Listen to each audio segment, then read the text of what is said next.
Saying yes to something means saying no to something else. Let's talk about trade-offs next.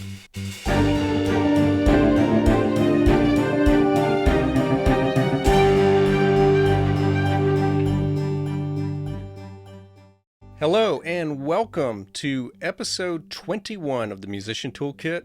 I'm your host, David Lane, and it is great to be with you once again.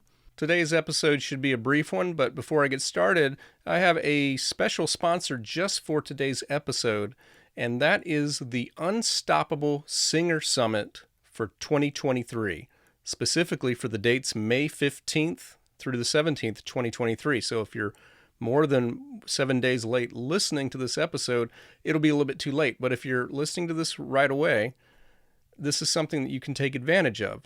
It is a 3-day virtual event for singers to break out of the starving artist mentality and to learn what it takes to make a great living, to build a lifelong career, and to stay relevant as a musician. And what is the cost of this 3-day summit, this virtual summit? It's free. But you do need to save your spot because it is limited in how many can attend. The world needs your voice now more than ever, but it needs you at your best. This summit will teach you how to turn your passion into a profit while setting the personal boundaries you need, and also how to thrive as an artist. There are going to be 45 industry experts. And again, this is free, it's virtual, it's May 15th through the 17th. To register, all you need to do is click the link in my show notes. If you are a singer, it just sounds like a great opportunity and would encourage you to pursue that. All right, today I want to talk a little bit about a musicianship mindset. And actually, even if you're not a musician, this is a good mindset to keep in mind. I want to talk about trade-offs and understanding the reality of trade-offs. There was a day that I was teaching lessons one point, and I found myself with an hour break due to a cancellation. And so I took that break to walk over to a nearby mall. It's about a half mile away from where I teach. And I decided I'd do some quick browsing. And as happens quite often when I do that, I happened to walk past a gourmet cookie bakery. And I went in with the intention of just getting the simple, modest chocolate cookie, and not even the big one, but the little one, the one that looks like it could have maybe a little bit bigger than Chips Ahoy cookie, just something kind of simple. But that's not what I got. Instead, I got a giant cookie with lemon icing in addition to that chocolate chip cookie. And after disposing of that chocolate chip cookie, I decided to take a bite of that giant lemon cookie with icing, and it's just this beautiful giant yellow cookie. The first bite was great. It was exquisite, soft, sweet, lemony. I started eating it the moment that I walked out of the cookie store as I headed toward the other end of the mall, and I continued to eat as I walked. And by the time I had passed 5 stores, so let's say 200 feet at the most, the thrill was gone. And I was left with, I hadn't eaten a whole lot of sugar leading up to that while. So this was quite a lot of sugar for the first time in a while. And I was just left with a few tremors and, feeling of guilt for shoving that whole thing in my mouth. It was just a matter of time before I felt a total lack of energy. You know what it's called? Sugar crash. Yes, you get a little bit of a boost for that first 30 minutes or so, maybe up to an hour. But an hour later for me, I'm ready for a big time nap. Problem is, I still had to teach lessons. It's very hard to teach when all you want to do is sleep. Worst of all, the pleasure of the taste, which was the whole reason I got it in the first place, it was over. With this experience in my memory, I could approach a cookie like that right now, and I could ask myself one question before buying it. Is the 2 minutes of joy that this cookie brings me worth the hour or more of misery that will follow? Well, when I take time to think about it, that's an easy answer. But when I want the easy craving at the time, I forget to step back and just ask that. What is the trade-off here, and is it worth it? So I'm going to bring this around to music in just a moment, but let's talk a little bit more about this whole concept of what's happening. Every decision, not nearly every decision, but every decision that you make in life comes with at least one trade-off. A trade-off is also known as the flip side.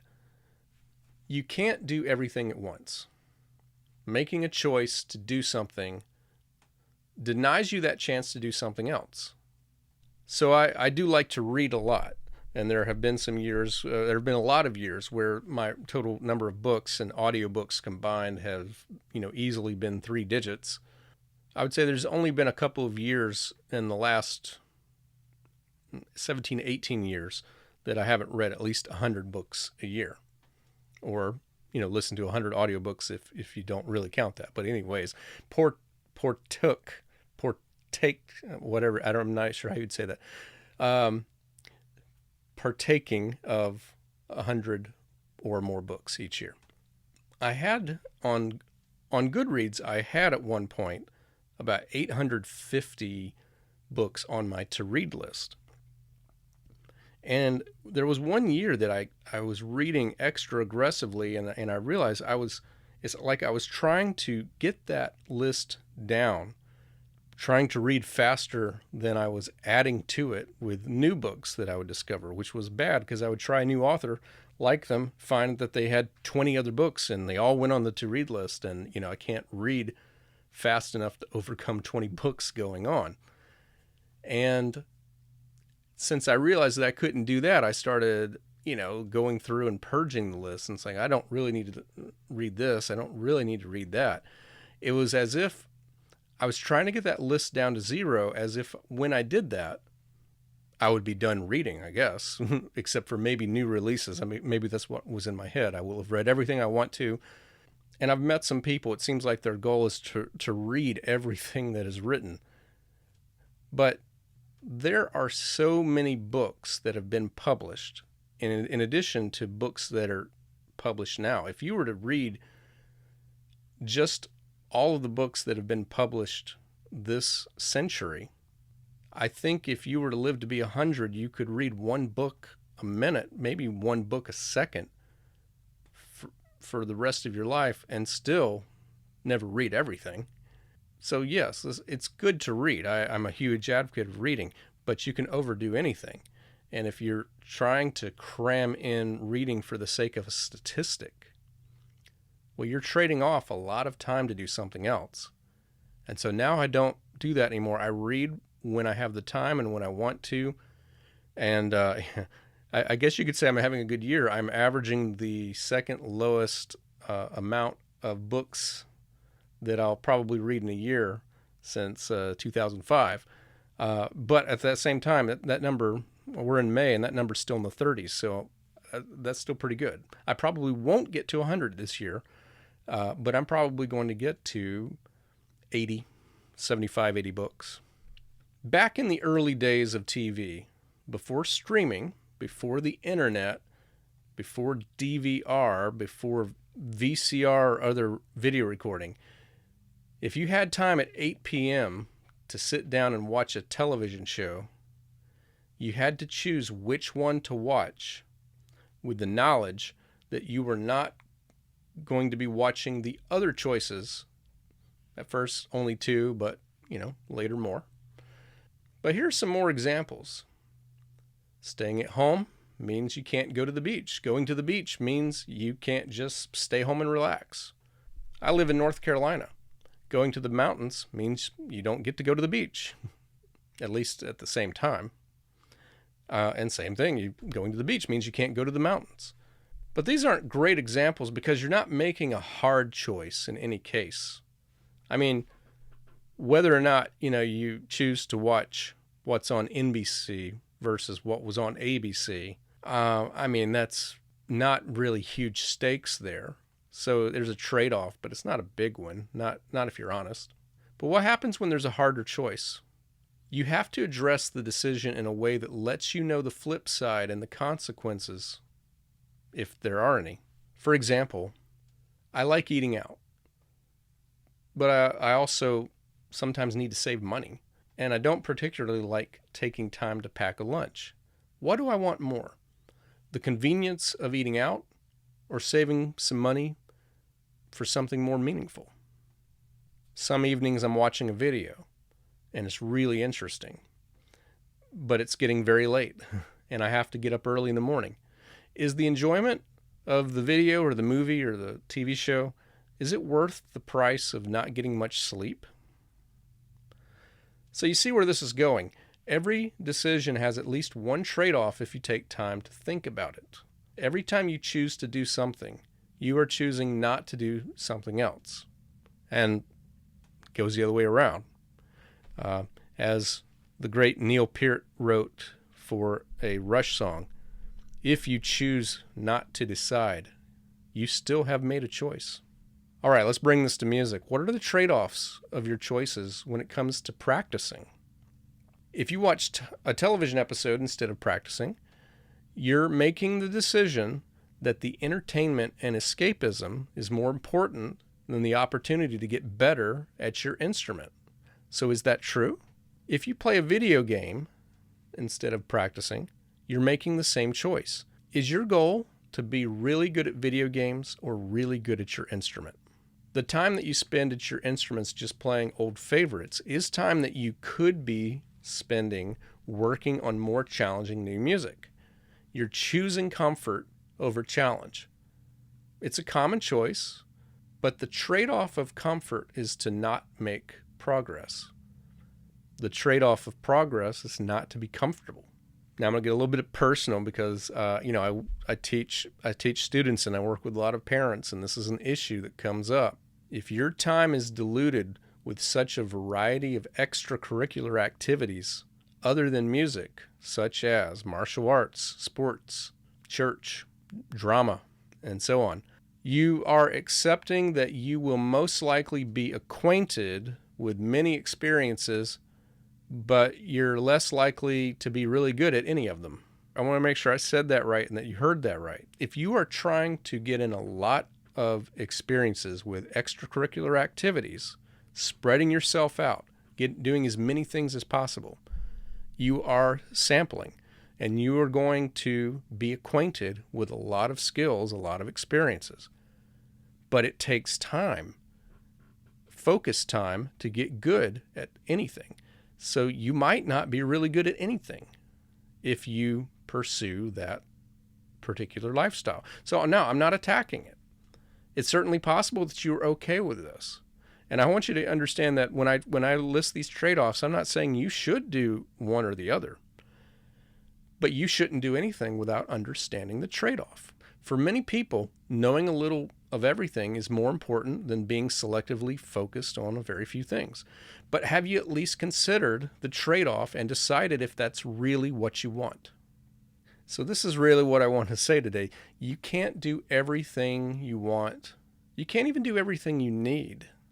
Sometimes what we need to do, there's just not enough time. We don't have enough money. Giving your time to one thing means that you're not giving it to something else. Striving for comfort denies yourself the struggle that actually makes you better. Sometimes you may want to dial it down and enjoy that video game or the TV show or the movie because the pleasure really is worth missing the chance to improve at your instrument, at least for that moment, every now and then. So take the time off, but take that time to think about, do I want to take time off of practicing? Is it worth it for this moment? If you're convinced it is, then go ahead. But don't do it out of ignorance. Don't do it without considering what you should do.